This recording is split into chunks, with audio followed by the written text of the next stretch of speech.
Isang pinagpalang araw sa ating lahat. So, ngayon is March 21, 2024. So, ngayon is ipagpapatuloy lang natin yung ating nasimulang series na tinalakay nitong nating limang araw. So, ngayon is gusto ko munang pasalamat sa ating Panginoon dahil binigyan naman ako ng opportunity na makapag-share ng devotion natin ngayon at ang Bible verse natin binigyan mo pagkakataon para i-discuss ito. So, ayun, ang series na tatalakayin natin ngayon is Growing in Grace. Yun, nag-grow tayo sa grace ng ating Panginoon. Yung nag-grow tayo dahil sa mga biyayang pinagkakaloob sa atin. For example, kagaya ko, ako ay naglilingkod na ngayon sa ministry ng aming church. Dahil dun sa mga ginagawa ko na pagpupuri sa Panginoon, pagsamba, or mga effort na binibigay ko para paglingkuran ng Panginoon, is binibigyan niya ako ng blessing.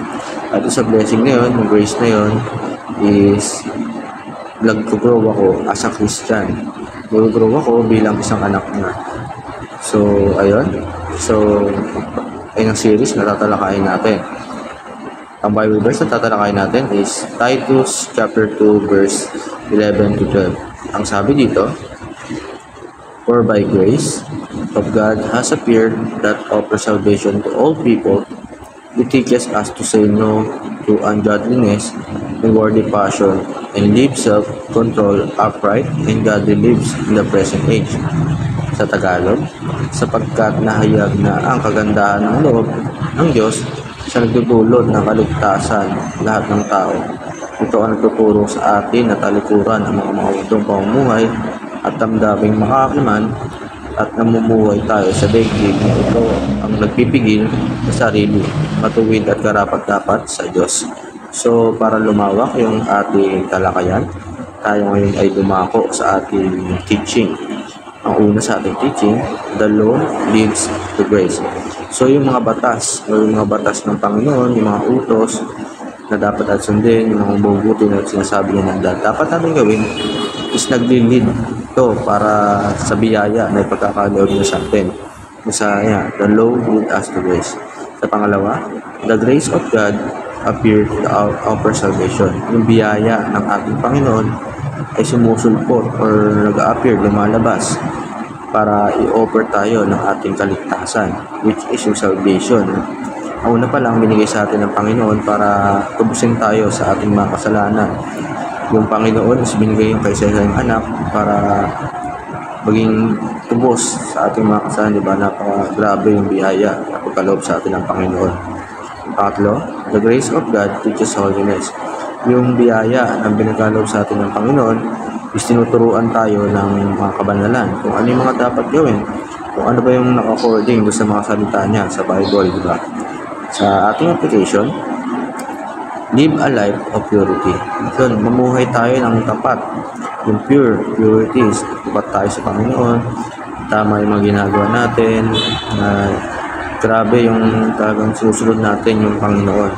Kailangan mamuhay tayo sa mundo na to kasi yung mamuhay tayo sa mundo na to is napakaikli lang kumpara dun sa buhay na naghihintay sa atin yung sinasawit sa Garden of Eden, sa heaven, na buhay na walang hanggan kasamang Panginoon.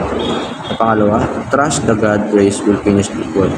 Yung pagkatiwalaan natin yung grace na binibigay ng Panginoon, natatapusin yung mga trabaho natin sa mundo na to.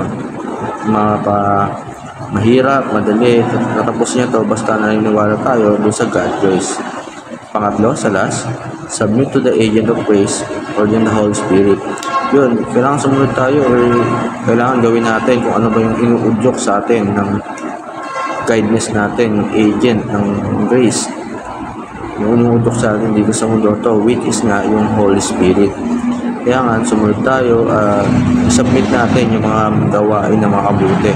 Dahil ayun yung kumbaga requirements natin para doon sa buhay na walang hanggan na naghihintay sa atin.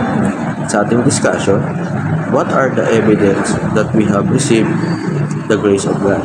So, yun sa ating kasagutan dito sa ating katanungan, sa ating discussion, tayo ay mag-comment sa ating comment section para makapag-share tayo ng ating Word of God, especially yung ating kasagutan. Yun lang, naway may natutunan tayo sa ating manood. Maraming salamat sa manood and God bless to all.